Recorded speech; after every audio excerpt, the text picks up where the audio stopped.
이 시간 우리에게 주신 하나님 말씀은 로마서 8장 14절로 15절 말씀입니다. 신약성경 로마서 8장 14절 15절 말씀입니다. 신약성경 249면에 있습니다. 우리 한 목소리로 봉독하겠습니다. 무릇 하나님의 영으로 인도함을 받는 사람은 곧 하나님의 아들이라. 너희는 다시 무서워하는 종의 영을 받지 않냐고 양자의 영을 받았으므로 우리가 아빠 아버지라고 부르짖느니라. 아멘. 우리 옆에 계신 분하고 한번 인사 나누겠습니다. 새벽기도 때 인사했었는데 나 항상 감사하리라 이렇게 우리가 인사했었죠. 옆에 계신 분하고 한번 그렇게 인사하겠습니다. 나 항상 감사하리라. 늘 감사하며 살아갈 수 있기를 바랍니다. 우리가 사도신경을 가지고 계속 말씀을 나눴는데 오늘은 세 번째 시간입니다. 나는 천지 창조주, 전능하신 하나님 천지 창조주를 믿습니다 해서 첫 번째 창조주 하나님에 대해서, 두 번째 전능하신 하나님에 대해서, 오늘은 하나님 우리 아빠 아버지에 대해서 함께 나누고자 합니다. 이철환 작가의 연탄길이라는 그런 책이 있습니다. 서민들의 애환을 잘 담아주고 있는 그런 책인데 그 가운데 아버지의 우산이라는 그런 이야기가 있습니다. 어린 시절 달동네에서 살면서 아버지가 보여주신 그 사랑의 모습을 회상하면서 쓴 그런 글인데 제가 한번 소개해 보겠습니다. 아버지는 고물 장사를 하며 고생하셨습니다. 낭만 옷차림으로 푸대를 어깨에 짊어지고 철사 조각, 유리 조각을 줍고 신문지나 모아오는 아버지를 바라보며 마냥 창피하게 여겼습니다. 아버지는 다행히 돈을 조금 모아 식당을 차렸죠. 그런데 실패하고 말았습니다. 어머니와 우유 배달을 하다 설상가상으로 교통사고로 부상을 당해 깁스를 하고 집에서 쉬게 되었습니다. 그러던 어느 날 천둥 번개가 치며 폭우가 쏟아지는 밤이었습니다. 시험 공부를 해야 하는데 물이 툭툭 튀며 공부를 방해했습니다. 나는 짜증이 났습니다. 양동이로 물방울을 받아도 방바닥에 물방울이 튀었습니다. 그때 아버지는 화가 났는지 횡하니 밖으로 나가셨습니다. 30분이 지나고 1시간이 지났는데 아프신 아버지가 돌아오지 않았습니다. 어머니와 이 골목 저 골목을 찾다가 돌아오는 길에 우리 집 지붕 위에서 시커먼 물체를 발견했습니다. 헉헉대며 우산을 쓰고 아들을 위해서 지붕을 수리하고 계신 아버지, 비를 맞고 계신 아버지를 발견했습니다. 나는 지금도 그때 아버지의 모습을 생각하면 눈물이 납니다. 아버지의 사랑에 대해서 참 이렇게 잘 표현해 놓은 그런 글이라고 생각이 됩니다. 우리 예수님께서는 우리에게 하나님께서 아버지가 되신다 이렇게 말씀하고 있습니다. 하나님이 우리의 아버지다 라고 성경에 보면 기록하고 있습니다. 구약 성경에서는 하나님을 아버지라고 부른 것이 14번 정도 그렇게 기록되어 있습니다. 그런데 이때 구약 성경에서는 하나님을 아버지 이렇게 부른 것은 어떤 개인적인 호칭이라기보다는 민족적인 차원에서 창조주 하나님을 이렇게 표현한 거죠. 그러나 신약에 보면 사복음서에서만 무려 175회 정도 하나님을 아버지라고 그렇게 부르고 있는 것을 볼 수 있습니다. 특별히 이 175회에 나오는 이 아버지 호칭이 신약 성경에서는 대부분 개인적 호칭을 사용하고 있습니다. 바로 이렇게 성경은 하나님을 믿는 자들의 아버지다 라는 사실을 이것들을 통해서 알 수 있다라는 사실입니다. 하나님을 성경은 아버지라고 말씀하죠. 하나님을 예를 들어서 선생님이나 사장님, 회장님 아니면 옆집의 아저씨 이렇게 표현하지 않는다라는 거죠. 하나님을 향해서 아버지라고 그렇게 부르도록 하셨다라는 것입니다. 오늘 본문 15절에 보시면 이 사실을 분명하게 가르쳐 주고 있습니다. 너희는 다시 무서워하는 종의 영을 받지 아니하고 양자의 영을 받았으므로 우리가 아빠 아버지라 부르짖느니라. 여기 무서워하는 종의 영 그리고 양자의 영, 이 두 가지 영을 묘사하고 있습니다. 무서워하는 종의 영 그리고 양자의 영. 이 종의 영이란 뭡니까? 죄의 종노릇 하는 자가 율법의 정죄로부터 자유할 수 없음을 깨닫고 두려워하는 상태를 묘사하고 있는 게 바로 종의 영에 사로잡힌 자들입니다. 그래서 바울은 죄의 종노릇에서 벗어나지 못하는 자신의 모습을 보면서 그렇게 고백을 하죠. 오호라 나는 곤고한 사람이로다. 이 사망의 몸에서 누가 나를 건져내랴. 이렇게 탄식했던 자가 바울임을 볼 수 있습니다. 이렇게 죄의 종로를 타는 자들, 하나님 앞에 늘 자신의 어떤 정죄의식을, 죄의식을 느끼고 하나님의 심판을 두려워하고 무서워하며 살아가는 자들, 죄의 종노릇 하는 자들입니다. 이것이 바로 무서워하는 종의 영을 지닌 자들의 모습이라는 거죠. 그런데 바울 사도는 성도들이 무서워하는 종의 영 대신 양자의 영을 받았다라고 그렇게 오늘 본문에서 가르쳐 주고 있습니다. 양자의 영.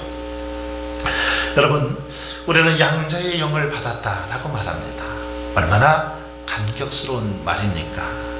이것은 저와 여러분이 예수 그리스도를 믿음으로 말미암아 의롭다 하심을 받고 하나님의 자녀가 되었다, 이런 말입니다.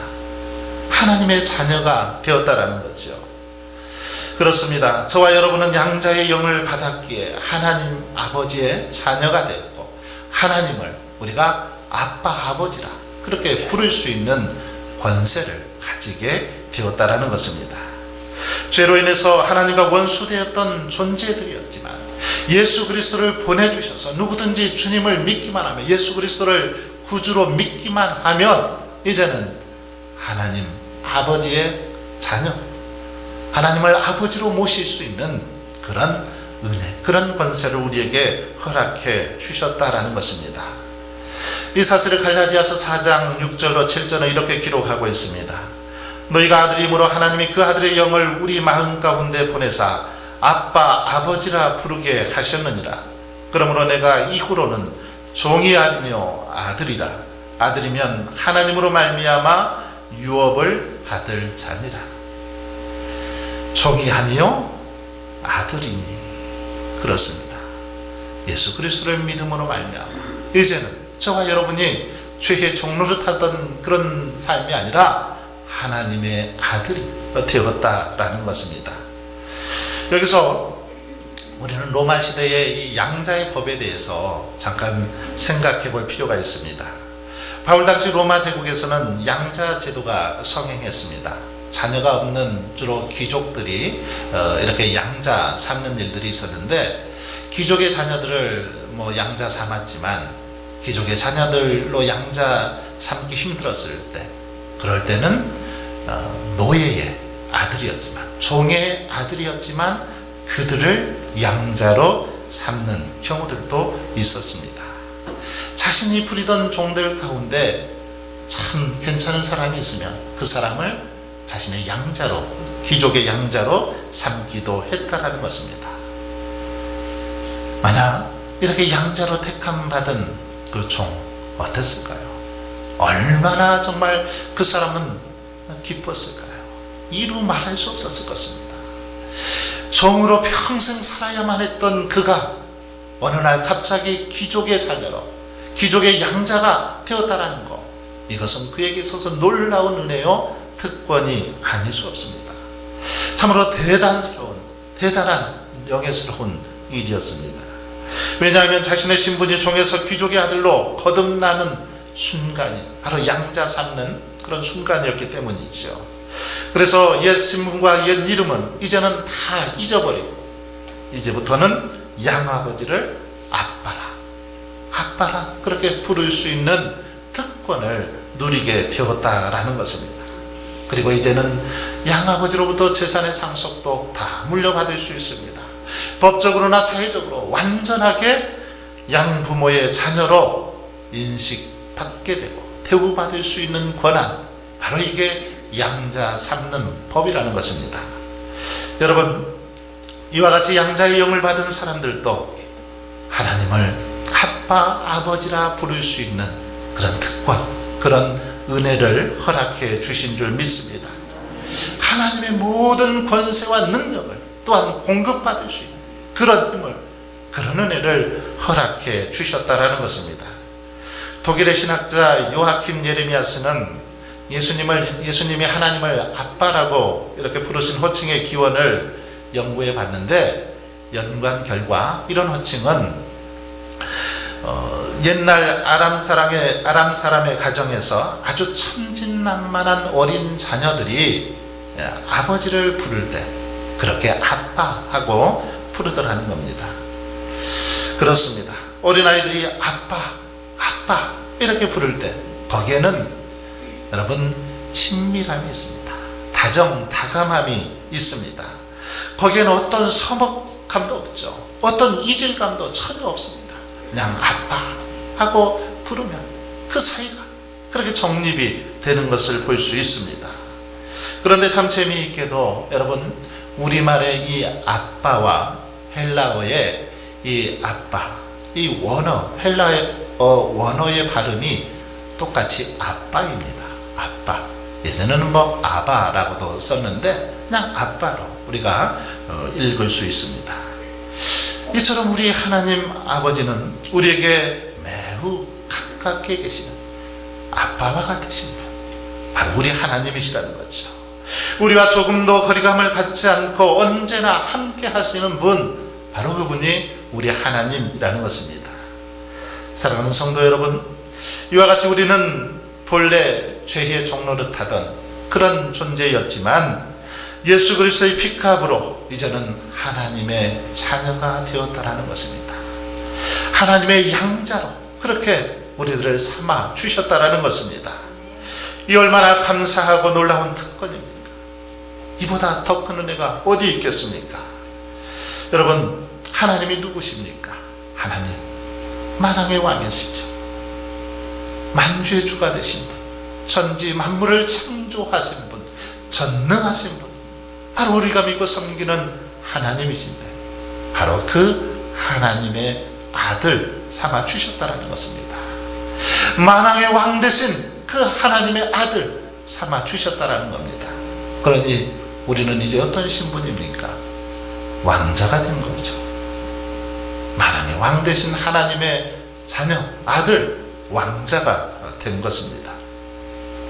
그러므로 여러분, 우리는 만왕의 왕이신 하나님이 우리 아버지요, 우리는 그분의 자녀임을 기억하고 그분의 뜻대로, 그분의 가르친 대로 살아가야 될 줄 믿습니다. 정말 자녀답게 살아가야 한다는 것입니다.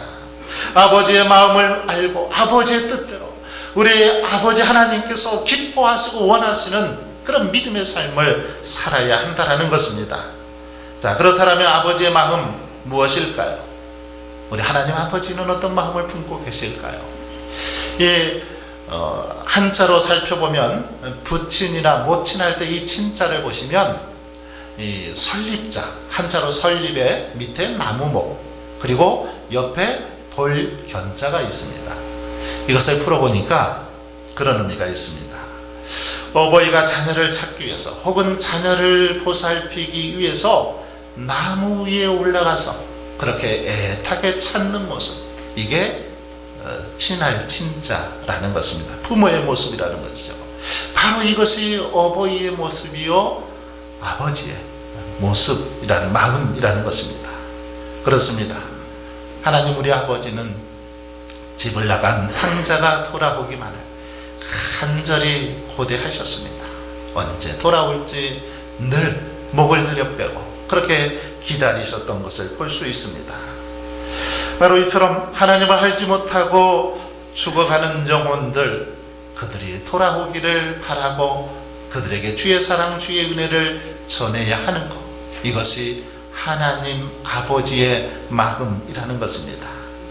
목을 들여빼고 언제 그들이 돌아올지 마음 졸이며 기다리시는 그 하나님 아버지처럼 이제 우리도 그런 마음으로 사랑하는 형제, 사랑하는 이웃, 사랑하는 가족들이 주께로 돌아오기를 그렇게 애타게 찾고 기다려야 된다는 것입니다. 아버지의 마음으로 한 영혼을 찾고 섬기며 그들을 주께로 인도하기 위해서 그런 간절한 마음을 품고 살아가는 것, 이것이 아버지의 모습이와 아버지의 마음이라는 것입니다. 또한 우리는 늘 하나님의 영으로 인도함 받으며 살아야 합니다. 이것이 하나님의 자녀의 모습이죠. 하나님의 영으로 인도함 받는 사람이 곧 하나님의 아들이기 때문이죠. 14절을 한번 보십시오. 무릇 하나님의 영으로 인도함을 받는 사람은 곧 하나님의 아들이라. 여러분, 그렇습니다. 우리가 육신대로 살 수 없습니다. 왜냐하면 우리는 하나님의 영으로 인도함 받은 하나님의 자녀들이기 때문이라는 것입니다. 특별히 자녀들은 아버지의 성품을 닮아야 하죠. 마귀의 자녀는 마귀처럼 행동합니다.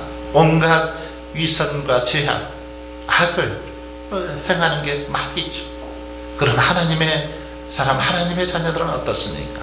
하나님의 거룩한 성품을 닮아서 우리 안에 거룩한 믿음의 모습이 있어야 한다라는 것입니다. 그러기에 하나님을 아버지로 모시고 살아가는 우리의 삶, 어떻게 해야 될까요? 결코 허락망당한 삶을 살아서는 안 된다는 것입니다. 정말 하나님께서 기뻐하시고 원하시는 거룩하고 신령한 믿음의 삶을 살아야 한다는 것입니다. 이 땅에서 빛과 소금의 역할을 다하며 그리스도의 향기를 바라며 사는 삶, 바로 이것이 아버지를 모시고 살아가는 성도들의 삶의 모습이라는 것입니다. 사랑하는 성도 여러분, 한번 지금 여러분의 모습을 돌아보십시오. 과연 지금 여러분은 어떻게 살아가고 있습니까? 거듭난 자의 모습으로 서 있습니까? 하나님의 자녀답게 하루하루 살아가고 있습니까?